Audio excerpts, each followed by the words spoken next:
Hey folks, thanks for tuning in to the latest episode of Vinyl and Vision. Here we are with episode 82. Very special guest, Crissy Cuellar of the band Moon Pussy. This is number 7 in our Noise Rocks series for No Coast Fest 2022. Crissy was an excellent guest to speak with. She is the lead singer and bassist for the band Moon Pussy. What you're listening to is the first track off of their self-titled release, Moon Pussy, called Hearst Wrist. At the end of the episode, I will feature a short clip of another song off of that same album called Criff and Moths.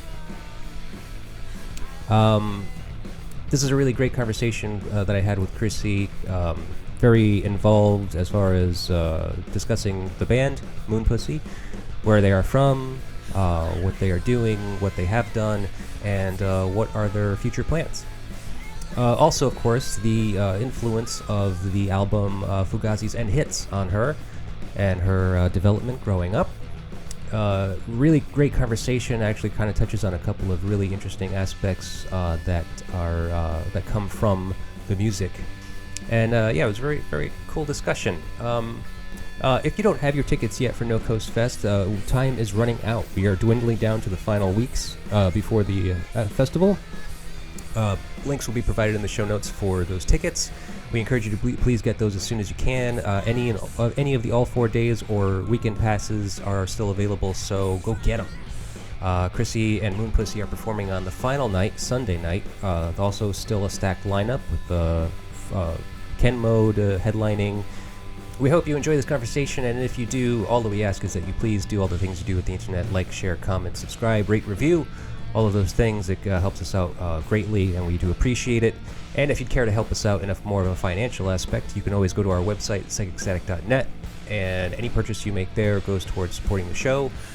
We have numbers of records and merchandise. We even have some of these. Hammer Party t-shirts are available up there now. And any purchase you make is very helpful, and it actually will help me get to and from Texas alive. So I do thank you for that if you do make that purchase. Thank you very much, folks. We'll talk to you very soon.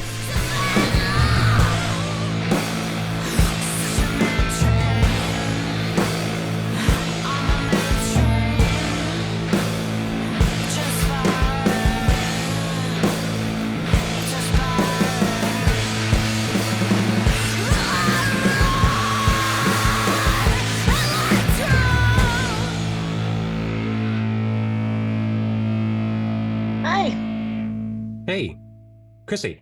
Hi, how are you? Good. How are you doing? I'm okay. I was just looking over your name. The last name is Cuellar? Is that how you pronounce that? Cuellar. It's like quasar Cuellar. without the Z. Okay, Cuellar. I can't roll my R's. I'm a disgraceful Latino male. I can't do it.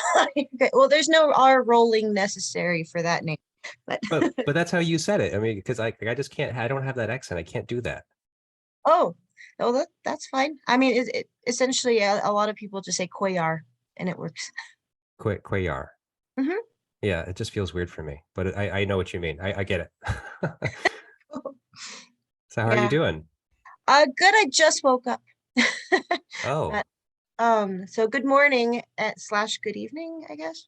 yeah. You have you live the vampire lifestyle, I remember you said. Yes. I work nights, and so it's just easier for my whole life to shift over to a nighttime schedule. That's not so bad for a band, huh? No, it's kind of funny when everyone's ready to pass out and leave. I mean, it's about lunchtime for me, so it worked out. Weird. That's so great. It's such a hmm weird lifestyle when you're doing that. hmm But obviously you're well adjusted to it. So, Getting there. Yeah, getting there. It's been about a year in the making, so oh, uh okay. yeah, I'm starting to get the feel for it. Yeah. Okay, cool. hmm Um, so you are the bass player and singer for the band Moon Pussy, correct? Yes. Yes, I am. How did that come to be, that name, Moon Pussy? Uh well, Ethan and I, we were driving to Boulder. We used to be radio DJs, and we're listening to a podcast, and someone said the word moon pussy, and I thought that should be that we could make a band called Moon Pussy, and he said, "Sold, you can't change it." And that's how it came to be. I didn't really know what it meant until a couple years later. Oh, why? What does it mean? I don't know what it means. I mean, I think it started off in the 1970s as a, I guess, slang term for a butthole. Didn't know that. I was thinking about a space cat, but yep, there we are. Oh, okay. Weird. Yeah, I've never heard of that. I am completely oblivious to that. So Sweet, sh me too. I was sh as well. shocking to me. Well, that's cool. So, and you are in Denver, Colorado, is it? Yep. So how's that? How's that over there? I mean, it's mountainous. It's beautiful, but it's really hard to travel in and out of if you're in a band. So, I mean, it's a little bit isolated. It's fun though. I enjoy it. Yeah. Yeah, I've heard good things about it. I haven't been yet. But is there like any kind of or what is the music scene like there? A lot of jam bands, a really great metal scene, Hmm. hardly any noise rock. I mean, it's kind of picking up, but more art rock than that, and I don't know, a lot of rave music. Oh, I so think so it's kind of, it's not as diverse as a lot of or angry, I think, as a lot of more what I find in the East Coast or West Coast. But hmm I mean, Okay. Are you from there? no, I've been here for about 12 years, but I grew up in a border town in Texas. Oh, okay. Yeah, Brownsville, right by South Padre Island, where a lot of spring breakers like to hang out. Oh, yeah. You're going from one party community to another. I guess so. Not by intent. Yeah, yeah. Yeah. That's kind of what I know of Denver. I mean, it seems like a very much a tourist destination kind of area. So hence the jam band population and because it kind of just that jam band just kind of it just makes me think like, oh, this is like a party place. This is a place where people come to let it all hang out or to have a vacation or something. I mean, it has got a lot of great natural resources that let people like to you know experience, which is great as well. That's kind of the big selling point for me. And there's a Hmm. lot of interesting scientific communities that I like that I'm a part of. And I mean, Ethan recently was working on building satellites and spaceships and stuff, and Oh, I okay. work in uh, process development for cancer medications and stuff. So I mean, I guess there's also party people, but there's also a big scientific community that likes to do research and climate mitigation, stuff like that. Oh, okay. That's great. Yeah. Wow. No, I mean, yeah, obviously, I mean, it's only a kind of topic, like a surface kind of analysis of that area. It's just that's kind of just what I hear. I mean, that's why I ask because I kind of need to know. But Yeah, so the music scene's not that great. I mean, it's developing still. How long has Moon Pussy been around for? that's a great question, and I don't even know if I can answer that really. It's Okay.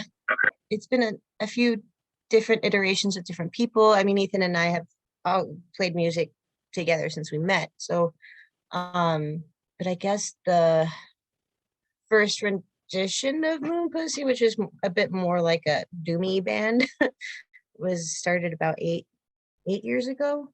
And then with Corey, that's been, I guess, 6 years in the making. Oh, okay. Cool. Yeah. So, and you have about two full-length records and a new split out. And we just finished recording another full length. Oh, cool.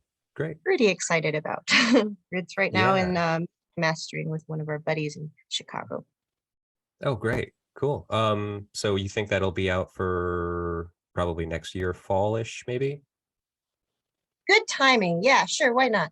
Well, I mean, because I imagine you might do vinyl because you did a vinyl of your last record, the self-titled one, right? Yes, we did. Who I honestly can't even. I can't. We're not even at that point. We haven't really discussed logistics as far as that goes yet. Oh, well, Uh, you got to if you want to do vinyl because it takes so long now. That's the problem, so you just kind of have to kind of game plan it from there. I mean, like if you're interested in doing it, which I think that you probably are, it's minimum 6 to 8 months, depending on where you go, and that's like that's on the high end as far as like turnaround is concerned. So Yeah, true. I mean, we've done a couple other splits and releases that haven't really included vinyl, that were more of a good idea, like art posters. So it's less wasteful, I think. mhm. Um, it's over the long term, but I'm not entirely sure. We haven't really discussed how we want to proceed with that yet. Yeah, okay, well, that's Yeah. fine. Just figured But I'd good ask. call. If it's if it's about a year out, I mean, we probably should discuss it now. Yeah, just in case. I mean, because it's unfortunate that I've already seen it, and I've kind of been dealing with it, like working with a band, as far as like they have their hearts set on having a record out or a recording out by a certain time, and then Mhm. you're like, oh, you want to do vinyl though, right? And then they're like, yeah. It's like, okay, well then just push that way back. Yeah. you know Mhm. so it's just to get an idea, because so that you don't kind of like have unrealistic expectations. So Oh, for sure. I understand that there's definitely a hold up as far as that goes. yeah. Now you It's said that you and Ethan is the guitar player of the band, right? yes. And you were both DJs at one point. Hmm. Yeah, when we moved here as a way to kind of understand our community as well as what music offerings there were in Colorado, we decided to join this college radio station, 1190 AM, that he had listened to growing up as a teenager in Colorado. And so we decided to go for it and get to go to free shows and play Hmm. music maybe people weren't really familiar with, and it was fun. Yeah, interesting.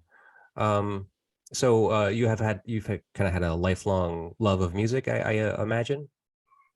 Yeah, I mean, I feel like I'm honestly kind of hanging on the tailcoats of Ethan's lifelong obsession with music. Uh I grew up listening to pretty embarrassing stuff, but I I've definitely learned a lot and gained a plethora of knowledge from him and his lifelong music Yeah. Okay, well, obsessions. tell me about these embarrassing musical iterations that you had growing up. I mean, the Selena, Yeah, Bitty Bitty the Bum Bum. tragic Yeah. story. Yeah. uh, Stuff like that. I mean, growing up in a border town, you listen to a lot of cumbia and and I think my mother was into Deep Purple and Black Sabbath. My dad was into 1950s bubblegum, whatever it is, rock and roll, yeah, uh, and a lot of, I guess, Spanish influence um music. yeah, So, yeah, on like the kind of rock, like the rock and roll side, I may mhm. imagine. Yeah, Yeah, I mean, that's my dad was interesting. born in yeah, my dad was born in the 1920s, so his music was very PG and oldies. Oh, Uh, okay. Yeah, and your mother, you said she was listening to like Deep Purple and Black Sabbath. So that's kind of like the the beginnings of metal back in mhm. the 70s, I guess, is correct. Yeah, yeah. She used to, that's how she would wake me up. She would turn up all of our radios to the same song. It was pretty great. So that was my beginnings into music. Yeah. Oh, that's cool though. And like I feel like that's fairly unique that your mother, the woman of the family, was the one that was like the metalhead. Yeah, I mean, she grew up in Mexico City and like in the 1970s, and then has went to parties with Hendrix and stuff. And so I think she had a bit of a different upbringing than my father, of course. So she brought that into the family. Yeah, yeah. So that's Yeah. interesting. So what intrigued you? Like, what kind of inspired you to kind of get into music? I've always been interested in it. Well, I mean, to the degree that you can as a kid, being in choir and drama and whatever. Um, I mean, I had to start taking piano lessons at the age of 5. So it's kind of been a part of my life from, I mean, inception, essentially. Hmm. Uh, and then when I met Ethan in Denton, I happened to live in a house that had about a quarter acre of land, and we started throwing shows, and it kind of made, and so we began curating these wonderful events in a small city in Texas. It made me want to pick up an instrument and start playing too, Hmm. again. So started with drums, and then Ethan wanted to play a band here, and we decided to start Moon Pussy. Oh, okay. So this is your first band? No, I mean, no, but it's our, I guess the first band in the sense that, I'd never been in a band that did the touring and the Yeah. multiple EPs. And so yeah, I guess it is. Oh, okay. Um, it's Your it's first really like professional, like working band. yeah, yeah, Right. I guess. I mean, Yeah. it's still fun. That's the whole point of this, is to have fun and enjoy ourselves. And for me, it's really cathartic. And if it's better than yoga, well, I mean, It's different it's than like yoga, but it's good. Yeah. meditative. Yeah, yeah, equally healthy for you, like for your mind and body, I would imagine, I mean, Yeah. And hmm. it's just a great release. I mean, the a lot of the things that I research in life now are kind of depressing. So it's it's really good to have an outlet to kind of Yeah. Yeah, cancer research, huh? yeah, that and a lot of climate mitigation stuff. Oh, in addition, so you do both. Hmm. Are you a actual doctor, or what is your I'm background? an engineer. I'm an environmental engineer. Oh, okay. So let's see, we were talking about music, growing up in the house. So when, like, for the show specifically, we talk about like a specific record that you can kind of choose and kind of pinpoint as something that was influential to you. When did this come around to you, in being introduced to Fugazi's End Hits? I discovered Fugazi in high school when I was starting to get into punk rock and a lot of and new wave, no wave. Mm, And it kind of, it's been a a background soundtrack to my life for a long time.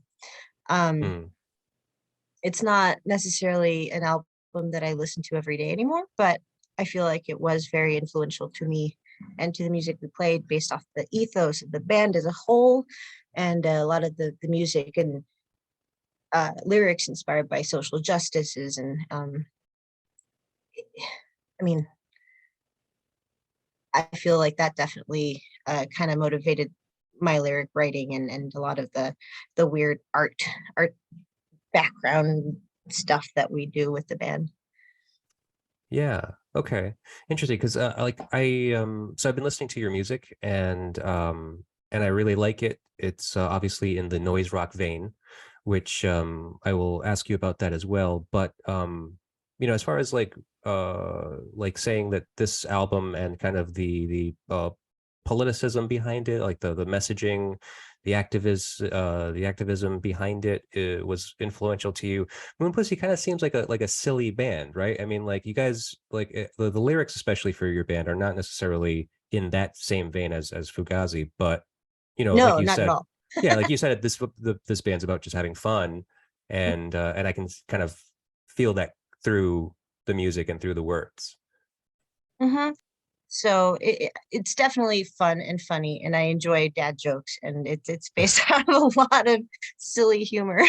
Yeah. But we also try to sprinkle in some harder topics and Hmm. open it up for discussion.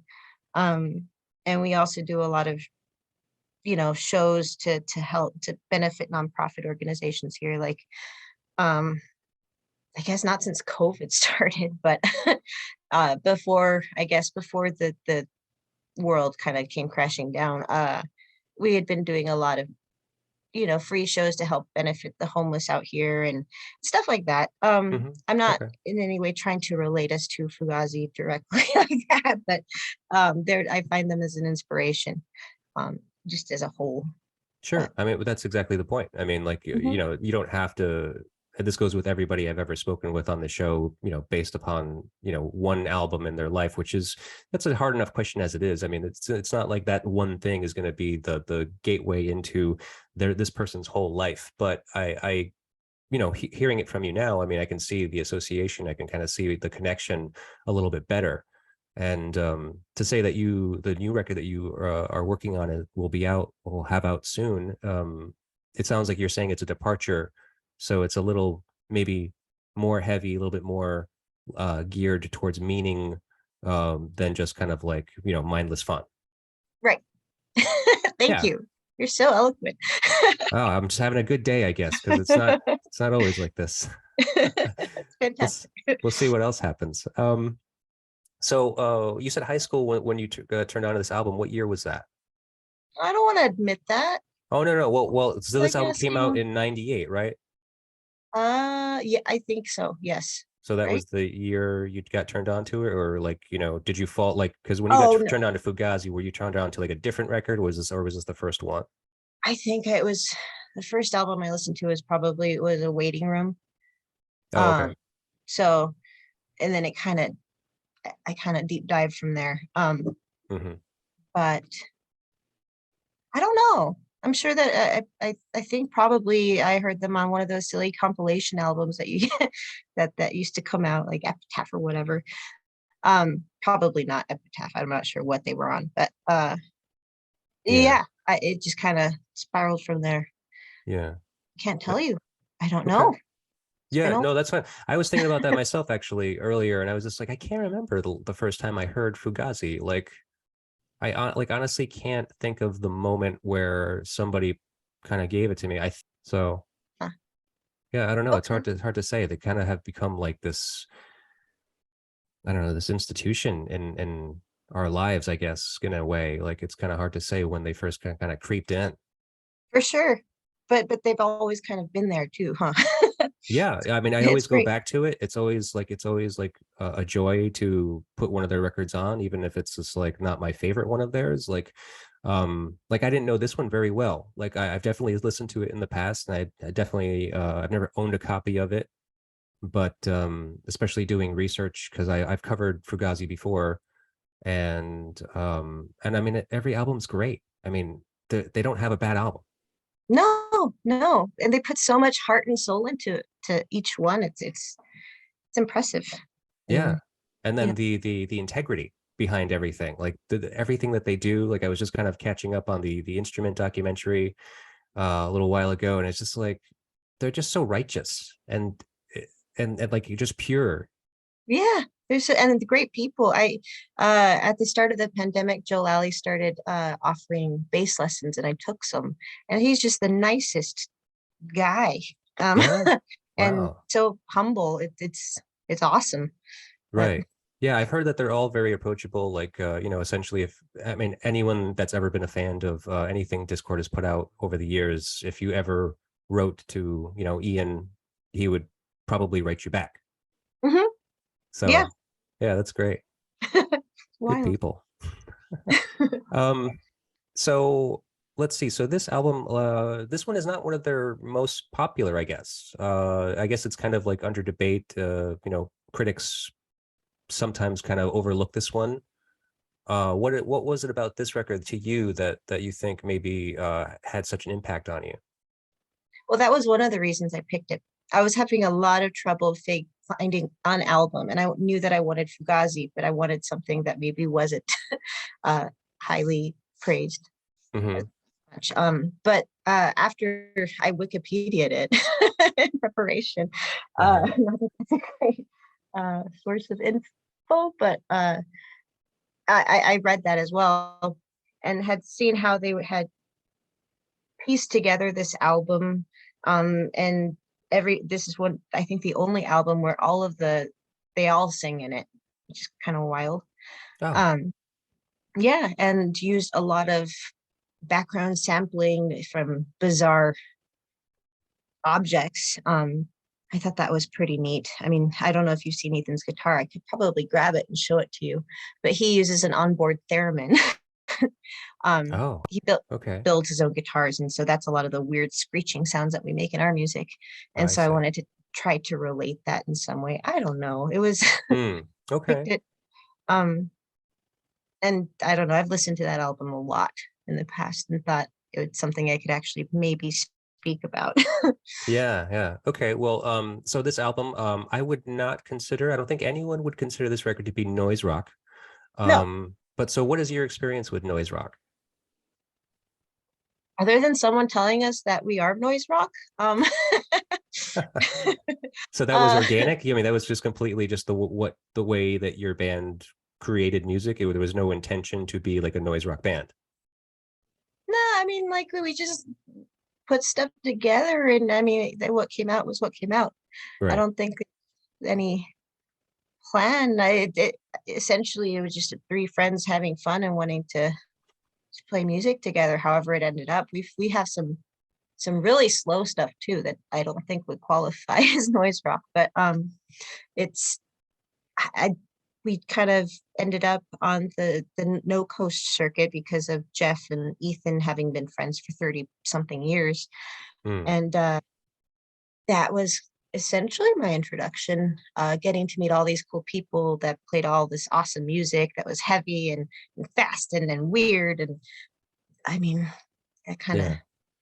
got me into it. But Sure. I guess I we've mean, been listening to stuff for a while. But yeah. So you consider yourself to be a fan of noise rock bands?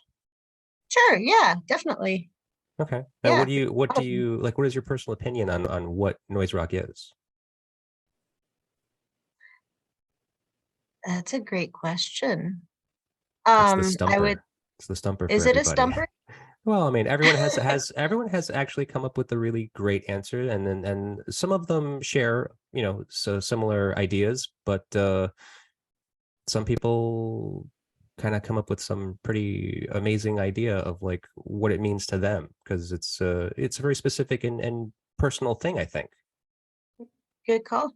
I think it's like, I don't even know if this is the right expression, like left of the aisle approach to rock and roll music that may not be, I don't know, mainstream music, and that has different elements of I mean, it's like it's a mashup of noise and rock and roll, I think. I mean, it gets kind of messy Hmm. and rough, and I don't know. Sure. It's for the renegades of people that fit within some defined Mm. genre. There you go. See, another perfect insight.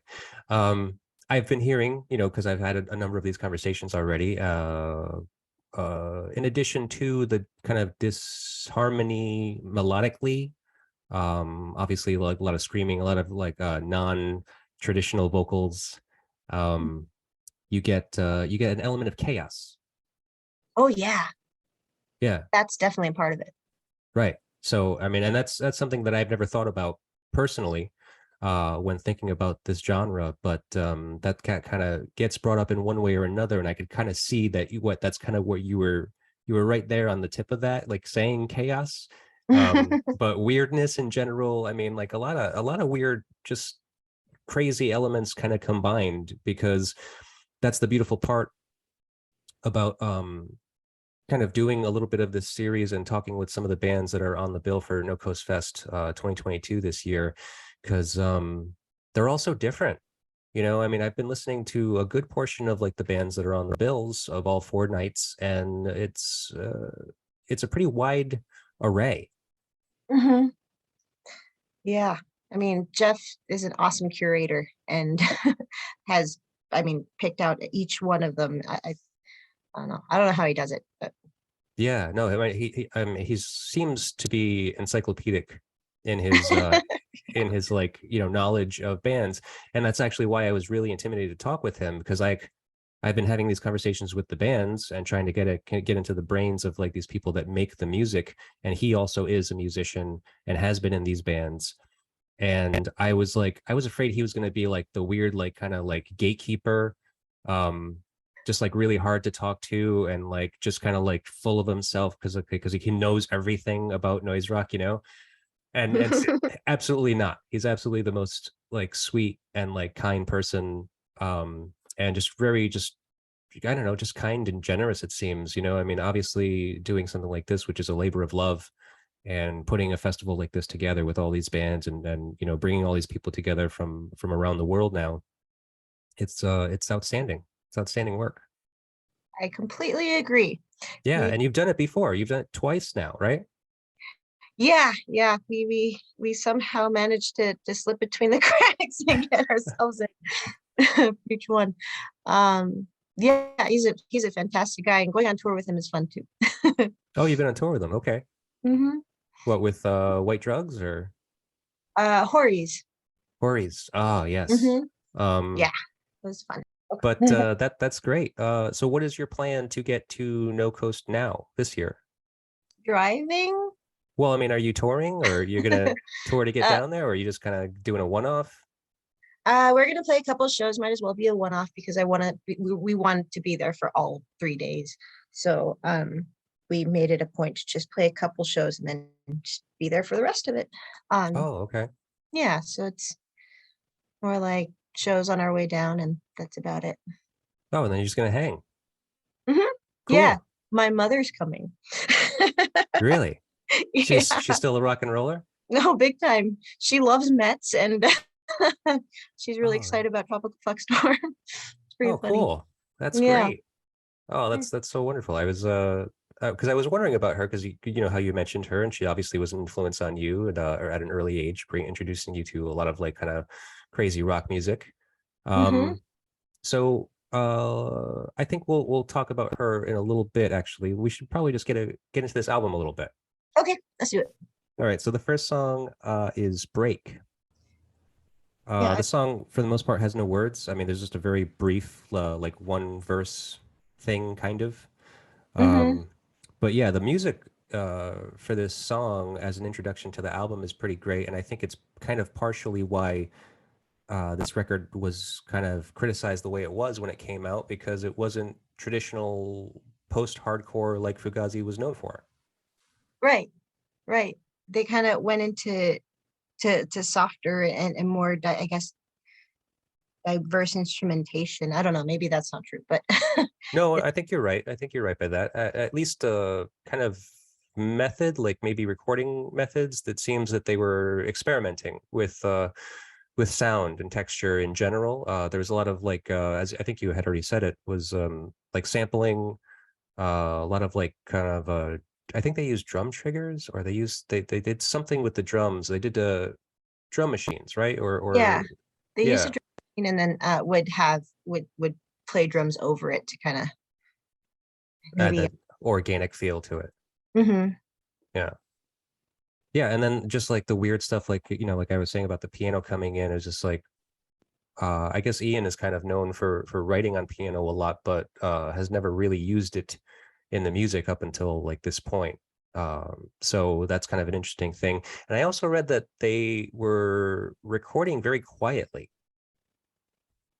No. So like if you it kept on coming up in my research that the soundtrack for the movie Instrument was essentially demos for this album. Now, I mean, that soundtrack came out the year after this album, but um, I did listen to it just to kind of get an idea, of where these songs were, kind of where they were coming from. And it's true because like you would imagine Fugazi as just kind of like recording at 11 the entire time. Um, but they didn't. They actually recorded things fairly quietly. And I guess that's kind of where you can kind of start to hear a little bit more of the melodies and stuff in these songs. It's a great point. I wish we did that. You can try it next time. I mean, after this next album, Yeah, yeah. we love going to 11. Well, yeah, and it's fun and it's great. I mean, and it suits the genre really. Mhm. But and this was, I mean, you're still a fairly young band, fairly new band. I mean, you have two records out with the third on the way. And I mean, it seems that you're probably pretty interested in growing, and kind of like developing, evolving as a band. Oh, yeah. I mean, you have to, right? I mean, Those I are suppose so. It's great. been, yeah. I mean, I don't remember what it's like to work with people and work in a band anymore for the most part. It's been so long for me, but yeah. I mean, I think it's natural. I think it's natural to progress into something and to kind of like evolve into something different, even if it's something you didn't mean to do. Hmm. But Um, yeah, I mean, no rules or instructions on doing this. It's great. As right. Yeah, long as you're having especially fun.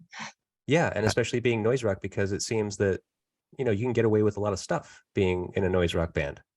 Yeah, yeah, for sure.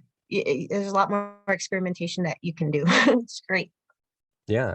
Well, I'm curious to see what you end up doing, considering you want to try to do some new stuff, and maybe something like this, writing at a very quiet level and, recording at a quiet level to kind of like see what you can do there. We'll see if I can get the guys on board with that. Yeah, well, it's all about experimentation, and obviously, the guys in your band you're obviously close with, and you obviously can maintain a relationship, and with any relationship, it's all a balance, give and take. For sure. For sure. One thing I wanted to ask you, which I might as well just kind of get it out there, because there's no good way to kind of talk about it, I don't think, or at least not for me. I'm an idiot, and I'm really bad sometimes with my words, but words are hard. yeah, they sure are, and they're touchy. They can be loaded sometimes. So, but I really wanted to speak with you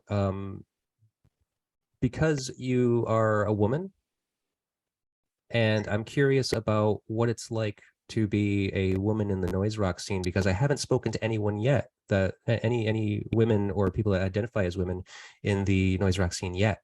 So it's wild. I mean, it's cool to play shows and have women come up to you and say, I'm going to start a band. It's the best feeling ever. But as far as being, playing festivals and being the only woman that's playing, it can be kind of weird. But there's a lot of women in noise rock, I think, that I guess maybe not necessarily are the vocalists, but musicians. There definitely are a lot of women that play noise rock. I don't know. It's weird. I want more women to come out and start screaming about. I don't know. Yeah. I'd like to see more female vocalists coming out and starting bands, and I'm excited to the future, and hopefully having a larger representation of female vocalists. Women are always underrepresented in music, I feel. And I don't know. I didn't do too much research about it as far as just like thinking about every band and like what are the members, but I'm seeing them. There's a new member in Ken Mode, actually, the new member they brought on, Catherine, I believe her name is. And Tropical Fluxstorm obviously is like all women, minus the lead. So that's pretty cool, and I'm really looking forward to seeing them play and possibly even meet them at the show. So I don't know. I've spoken to other women about but women that were in other genres of music. Maybe I think underrepresented probably a bit more. I think there were maybe just not reaching the heights of fame or notoriety that a lot of other bands have gotten. I don't know. But trying to think of some. Trying to think of some women in rock that you like. Some, yeah. X-Ray Specs. That had a female. Right. Singer. Yeah. That was big. Am I thinking about the same time period? Bikini Kill, of course. Yeah. Yeah, that was around then, I think. Yeah. Yeah, so it was happening. And I don't know. I guess I just kind of agree with you that it'd be nice to see, more of a feminine role kind of represented in noise rock as well. Because that's the thing. It's like I was actually starting to do this show, and I was just like, I haven't met any women yet. Oh, Have so you reached out to Hita? I did. I have, and we will be speaking soon. Unfortunately, it's just taken a long time to kind of get a hold of them. Gotcha. Yeah, it's and it's that way sometimes. Some bands are busy, or they're just some people don't like to talk. Some people are a little defensive about the idea of getting personal on a microphone. That was difficult for me, honestly. This is a bit of a challenge. Yeah. But yeah, Well, you're the front person. You got to get used to it. Seriously, you are the face of the band, and the voice of the band. So don't you do most of the interviews, or how does that work for you? Okay, secret, first one by myself ever. So, hey. Yeah. Well, so why is that? I mean, did just you just feel more comfortable with the guys kind of going along with you, or? Well, I mean, I feel like it's a we typically always do these things together since it's our band, you know. Right. Okay.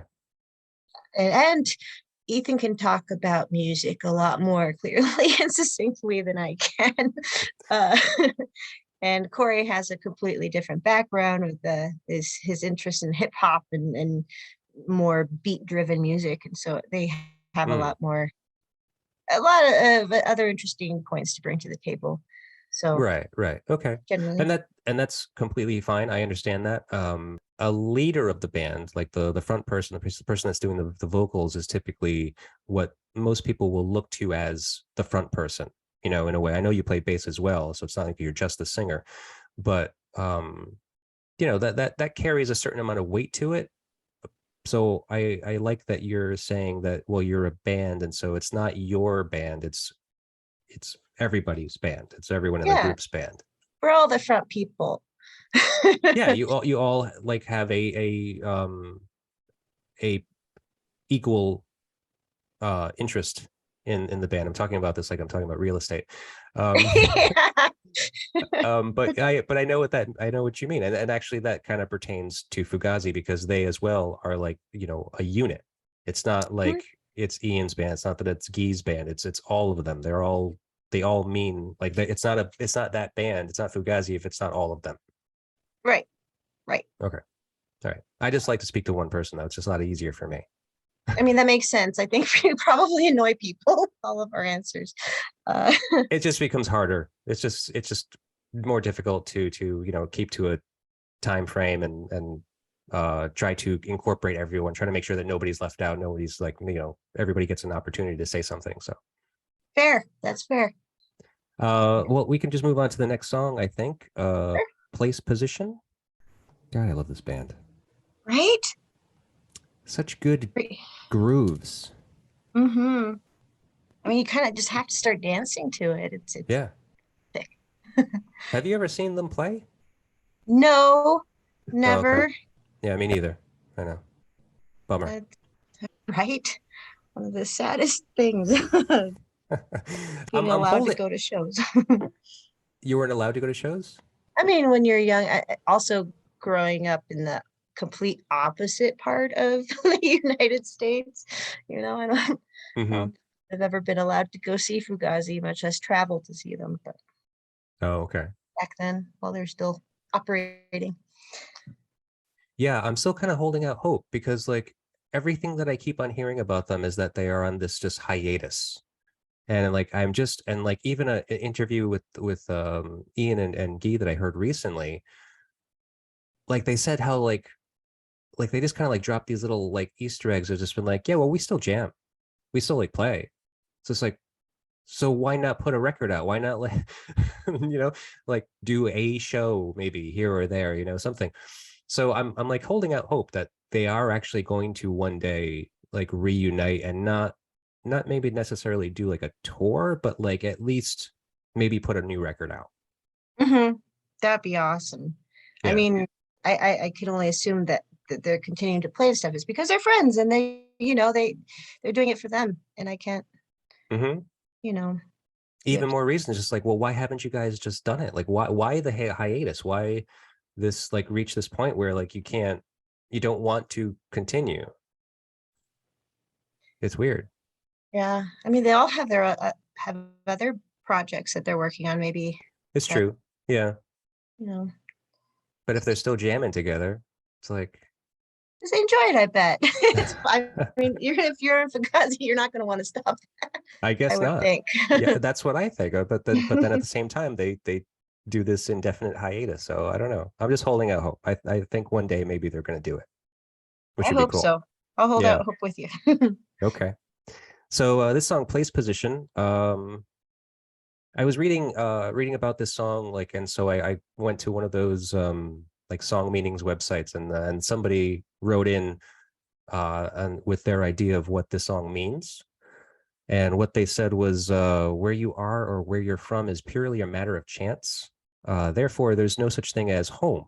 and all wars over territory are ridiculous. And Hmm.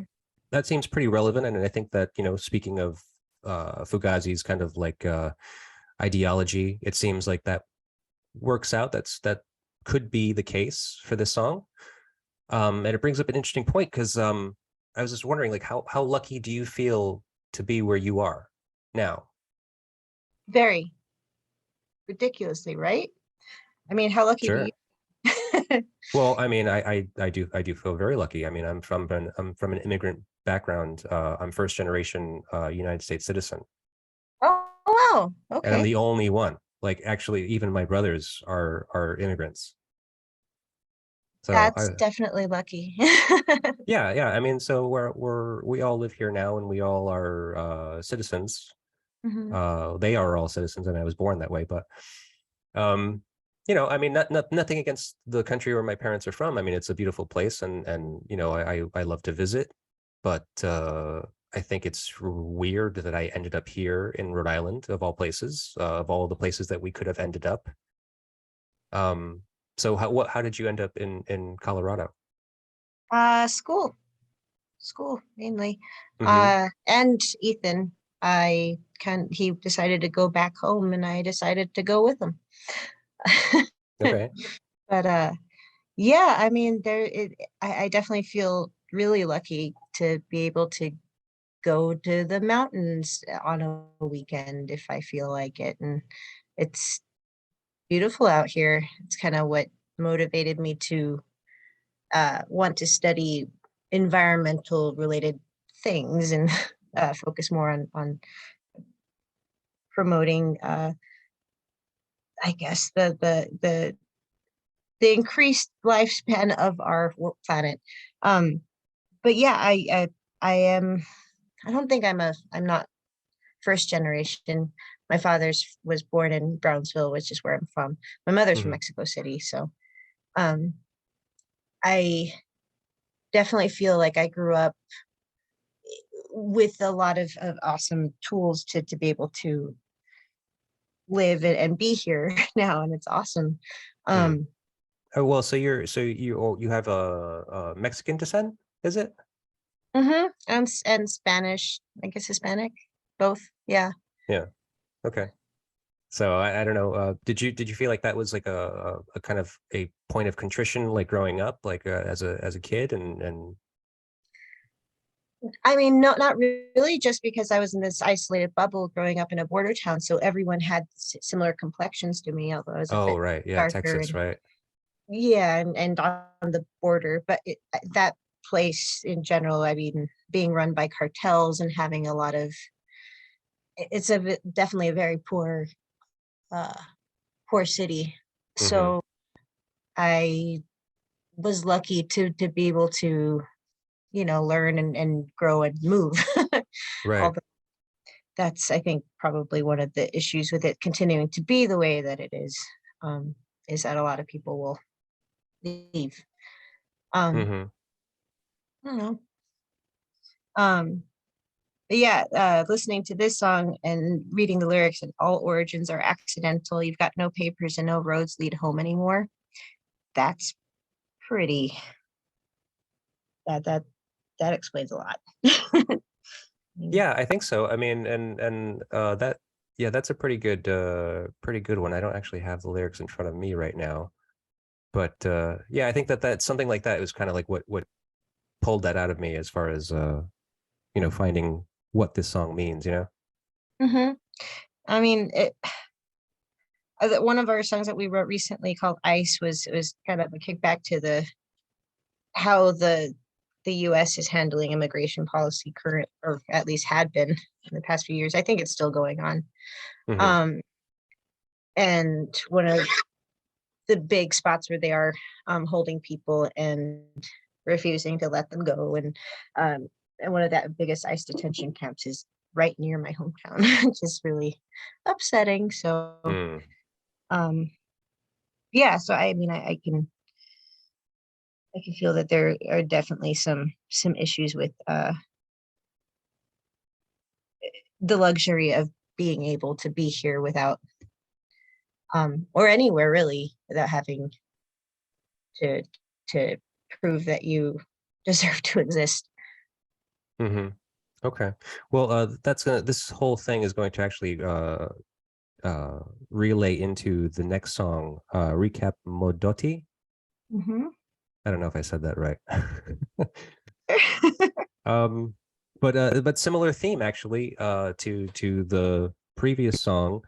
It's like so I mean, overlooking lyrics, I can't help but to think that this seems to be a typical immigrant story as well. Or I mean I don't think that, well, I guess Guy maybe is Italian, huh?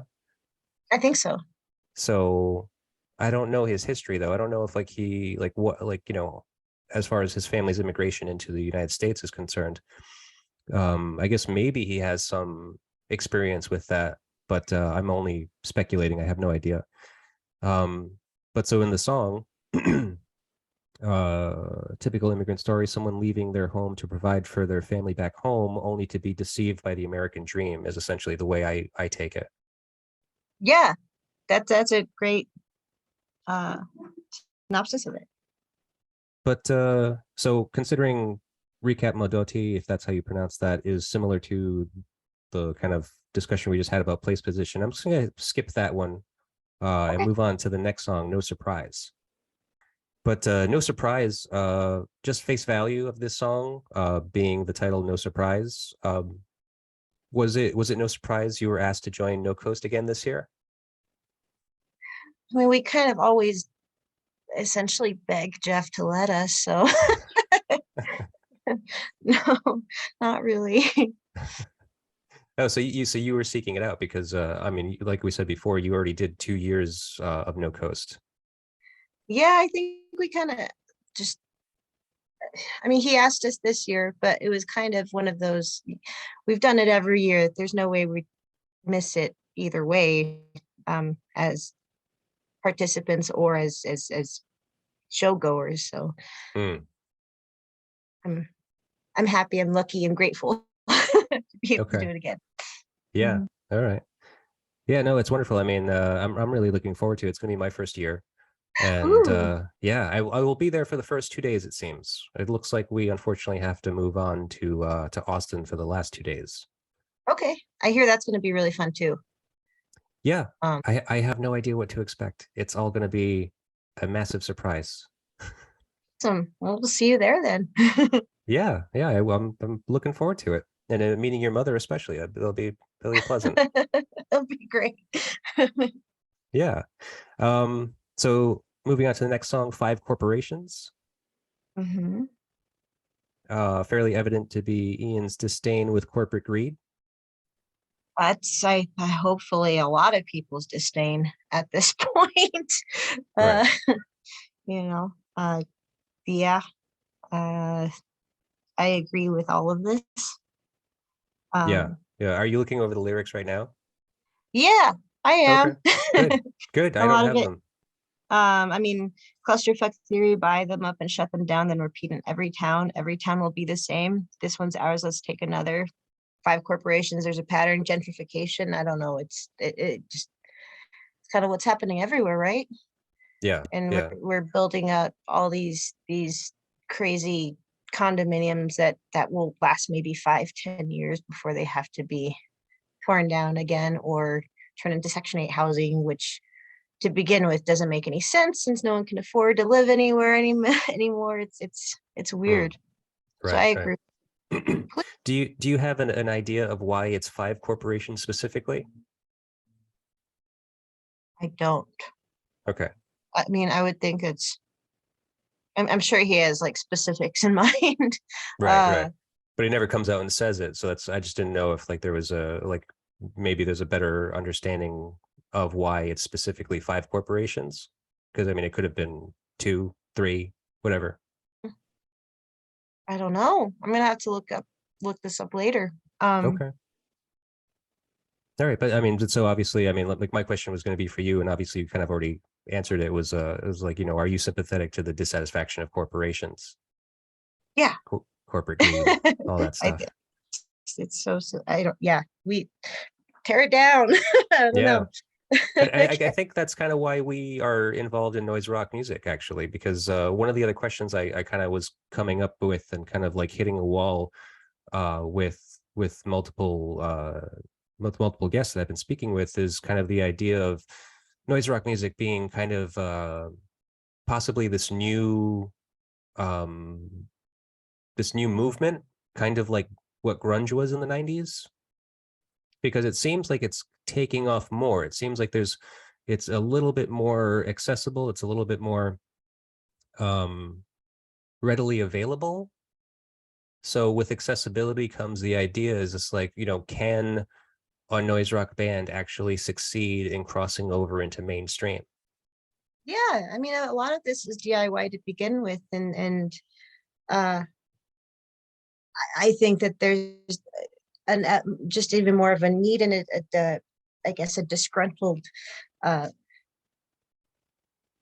feel towards how music is being promoted in mainstream uh, avenues. So yeah, I feel like noise rock could be like maybe forming a bit of its own little anthem towards being more accessible, because it is so DIY and so harsh and I don't know. Mm. But Yeah, but then there's that aspect of like, okay, well, what happens with money when what happens when money starts becoming involved in the picture? And now, I mean, you can see, I've never seen any hard numbers, but successful bands, they make lots of money. Celebrity type, top tier bands can make, they end up becoming millionaires essentially. And maybe that has something to do with why Fugazi does not continue making music, because the maybe they haven't sold a million records. I mean, I think collectively, I mean, Discord Records has sold millions of records, mhm, which technically would probably make Ian MacKay a successful musician and record label proprietor. mm, But that might maybe be why they don't continue doing it, because like their trajectory was just kind of always stepping up, right? Like with every record that they put out and every tour that they went on, they kept on getting bigger and bigger, ultimately having to play bigger venues, ultimately meaning even though they still charge the same price for a ticket, you're still making more money. mhm. So I mean, what do you do? I mean, aside from just giving all the money away to charity every time you play, taking like the minimum of what you need in order to live and to kind of garner a livable wage. Right. So I mean, like that, is this the problem? Is this the problem with like even aspiring for mainstream success? I mean, it could be. Would you have a problem with mainstream success if you were approached with the major record label? Do you think you'd have to really consider that? Yeah, for sure. I think that we'd have to. I don't think that's within our uh, grand scheme of what we want to do with the band either. I Right. think I don't think that that's gonna ever happen. Um, but But yeah, it's definitely. if it were, I mean, because that's the thing, is it's like let's just say that noise rock is having a renaissance and becoming the new grunge. Mhm, So you remember what happened, Nirvana broke and became huge, and all these other bands followed behind them because the record labels were seeing, oh, we can make a lot of money on Nirvana. Let's sign every Nirvana band we can, everyone right. that's related to them, everyone that they know, everyone that's in their scene. And next thing you knew, everyone had these huge record deals and were able to essentially make a lot of money and have this musical career, right? So what if that happens now? What if that happens to the noise rock bands that are all let's just take all the bands on the bills of No Coast Fest. If all these bands, if one succeeds, let's say Mets breaks big, I think they like, already have. well, yeah, they have, but at the same time, I don't think that they would say that they have. I mean, at least not to the extent of like mainstream success, not Right, like in comparison to Nirvana. right, right. Is it possible? Like that's actually probably my biggest question, and that's probably the band that I would love to speak with specifically about that point, because they are poised for that. it seems. I mean, they're on Sub Pop. I mean, and Sub Pop is technically a major label now. It's not an independent anymore. Right. Right. I mean, they'd probably be better poised to answer this question. And I can't wait to ask them. Than theoreticals. Yeah. You know. So yeah, I don't know. I think that's up to each individual band, of course, to determine and figure out whether or not they're willing to go through that and make that big adjustment in their lives and hopefully keep the humility and maintain a humble nature. Right. Yeah.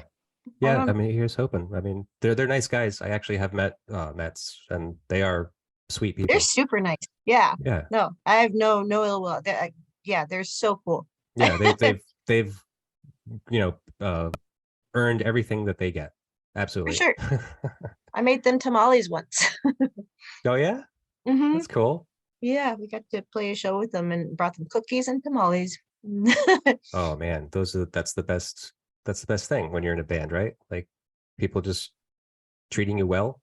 Yeah. Well, good food, nice place to sleep. That's all you really want.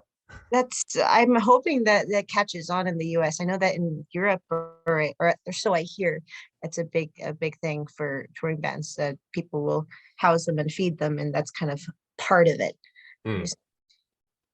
Yeah. I mean, it happens a little bit here and there. I mean, it depends. There are people out there that know and that want to be the person that helps out the up and coming bands, All right, well, let's move on.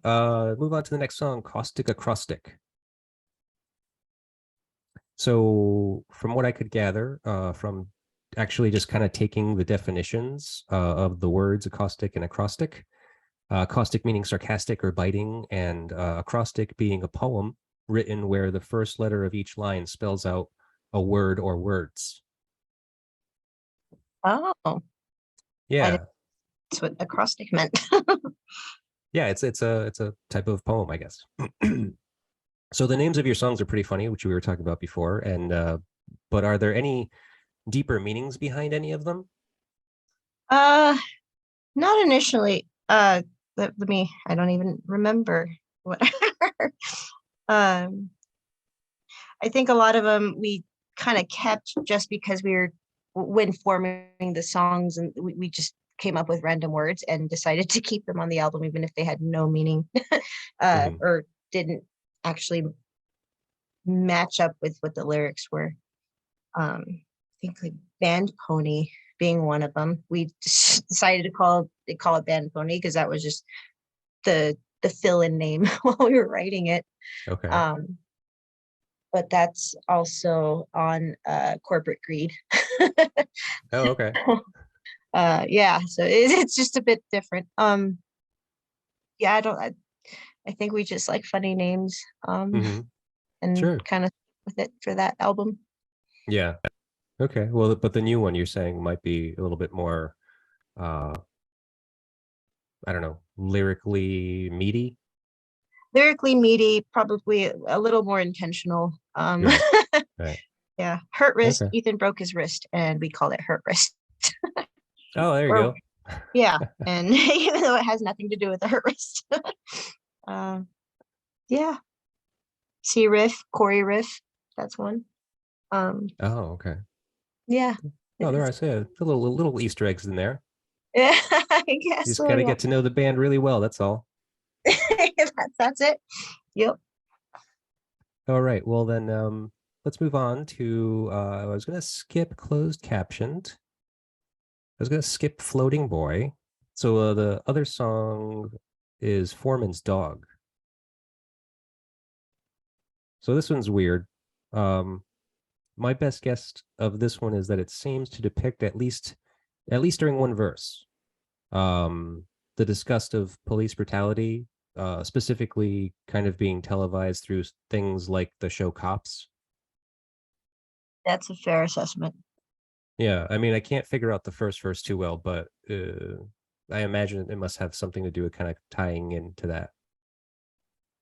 It definitely is kind of a silly representation of the power that police have, and kind of making it seem okay. Mm-hmm. You know, Right. and it's definitely not, as we can see nowadays. I mean, the inception of policing in general is kind of ridiculous. So Mm. um Right. yeah, I agree. Right. Yeah. And then you have a song like the next one, Arpeggiator, which is an instrumental, Yeah, for but sure. And it's that makes sense because it's a lot of arpeggios. yeah, yeah, yeah. Yeah, it's beautiful. Actually, I've Mhm, always loved this song. Like whenever this song comes on, it's always kind of really gripping for me. Like it automatically kind of sticks out. And every time I play the guitar, I always play an E chord because I'm just like, making sure it's in tune. And I mhm. always find myself trying to play this song because that's all it is. Yeah, yeah, for sure. That was one of the ones that Joe had suggested we learn whenever Oh I was yeah. Oh, that makes sense. doing. That's so cool. How many lessons did you take with him? I don't know, a summer.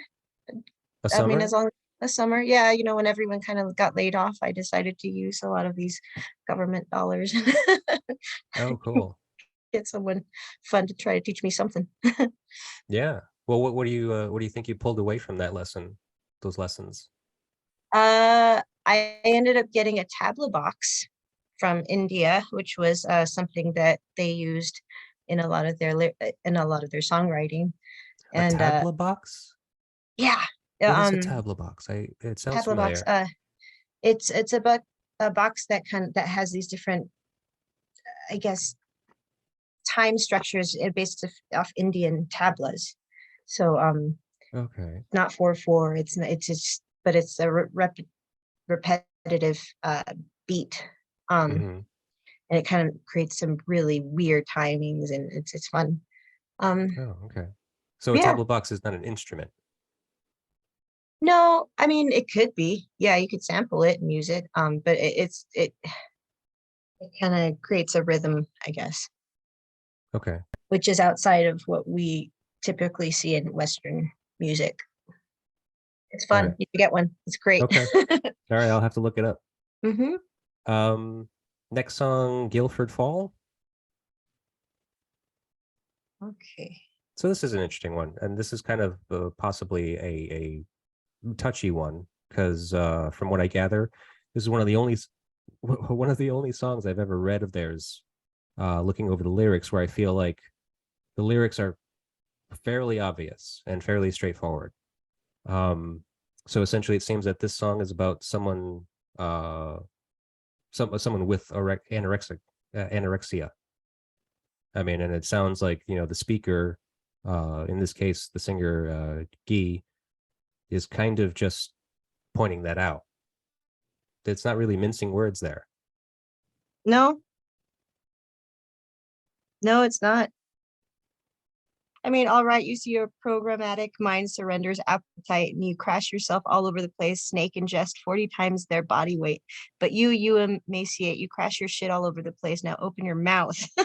Yeah, that's how it ends. It's just Yeah, you just like can I just imagine Guy with like this like massive spoon, just like fucking ready to shove it in their mouth. yeah, like I mean, initially I was thinking you seem satisfied with the little received. Like there's a lot of third world countries where you don't get enough Right. food, but some of these are the happiest civilizations on the planet, and they're Hmm. just happy little. Um, but yeah, then you go further down in the song, it definitely speaks anorexia.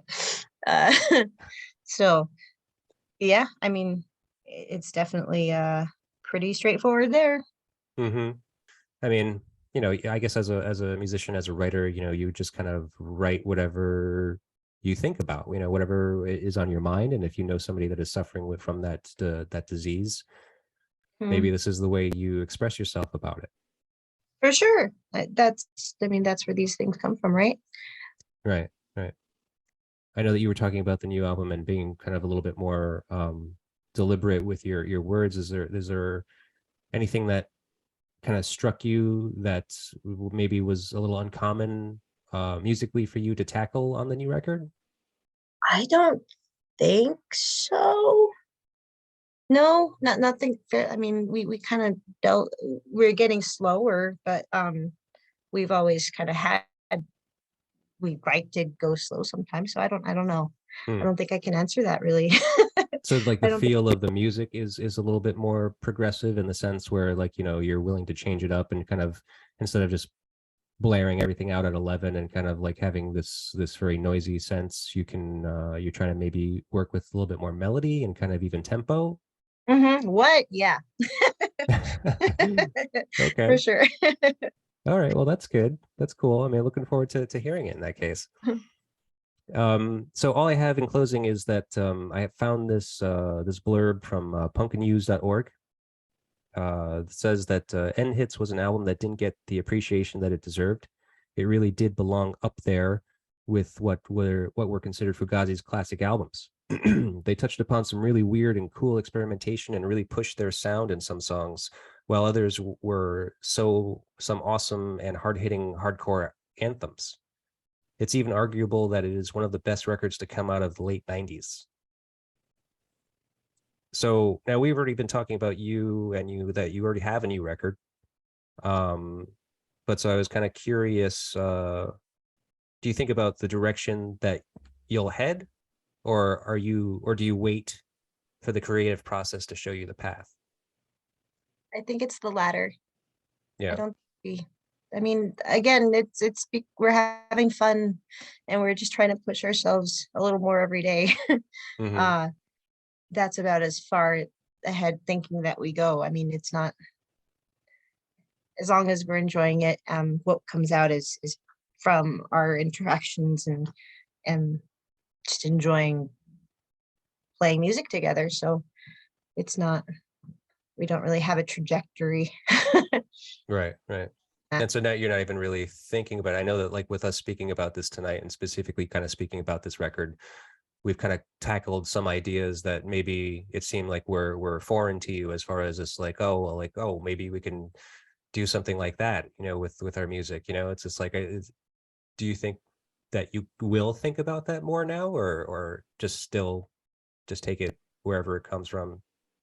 I mean, for sure. I think that all of our interactions daily affect what we create and the output that happens, you know? Hmm. Um, so, I mean, I'll bring it up. Maybe we don't have to turn up to 11. But it sure So, is fun when you do. oh yeah, I love it. I think, But so now, well, you only have one show between now and No Coast. yeah, we've actually been actively trying to avoid playing shows so that we could focus more on writing. Okay. Mm, You And know, when is that show happening? leading up to No Coast, I believe we're playing OKC on the 26th. I might be wrong. I'm not the Okay. calendar person. I just go where when I'm summoned. Uh, You're just there to enjoy the ride. kind of. I hear that. So Okay. yeah, it will be on our website, I'm sure, at some point, and that's probably where I'll get the info as well. Okay. But so yeah, so one date before No Coast, and then you'll be at No Coast just enjoying all the acts along with everybody else and playing on Saturday, right? Sunday, we're playing Sunday. Sunday. Oh, hmm that's right. You're on Sunday. Okay. With Chat Pile and Ken Mode and Yep. the bands. I'm so excited. Just in Yeah, general. I'm just happy that's to be great. here. No, I So know it sounds great. I mean, I'm really looking forward to it. I'm very excited. And when you are there, are you going to have any merch available? yeah, we have a couple new things. I'm gonna try to have another cookbook available, and yeah, pretty Cookbook? excited about that. Oh yeah, that's one of our weird side merch things that we ran. We I decided to haven't I make a. haven't seen it. I like look in your band up. I haven't seen anything about the cookbook. Yes, it's another Easter egg. But yeah, I'll make sure to bring you one too. Oh, that's awesome. Cool. What does it like focus on? I mean, I have a lot of my grandmother's recipes, my mother's recipes, different Oh, family recipes that from all of us. as well as interesting tips on guitar building and pedal board building, and it's everything. Jokes. Uh, Oh, okay. Cool. it's a Well, that sounds great. DIY cookbook thing. Um, yeah, so we definitely have merch. Hopefully we'll have that as well. Shirts, albums, whatever. The Right. youth as well. Yeah, yeah, I hope so. I mean, because I just want, I want to be able to pick one up from you. Yeah, I saw that new one the self-titled one looks really great. Is that a clear vinyl? Is it? I think it's milky clear. It's white, Yeah, or it's, yeah. yeah, whitish. Okay, hmm cool, cool. Yeah, I want one of those. Okay, I'll make sure. I think we have like maybe 12 left All in right, well, general. So yeah, you'll get one. all right. If you sell if you sell them all, then by all means sell them all. But I'll try to grab one from you when we're there. Okay, that sounds good. Yeah, and you'll meet my mom. It'll be fun. Yeah, it sounds super great. I'd love to meet her. Love to say hi. Yeah, Yeah, I'd love to meet you too. I likewise. hope to see you there on Thursday, I guess. I think so. More than likely. Okay. Is it starting Thursday? I thought it started Friday. Am I crazy? Yeah, it's 4 days this year. Okay, yeah, then Thursday. See, I'm all turned around. I don't know. I live at night. My days like are halfway between one day and then the other, the Right. next. So it's kind of Okay. weird. I hear you. All right, that's fine. Either way, if you're just there on Friday, I'll be there on Friday for sure. Friday and Saturday. Sweet, and you can meet the rest of the guy, Corey and Ethan. Yes, by all means, please introduce me. Well, thanks for doing this. I really appreciate you taking the time. Likewise, thanks for being up late.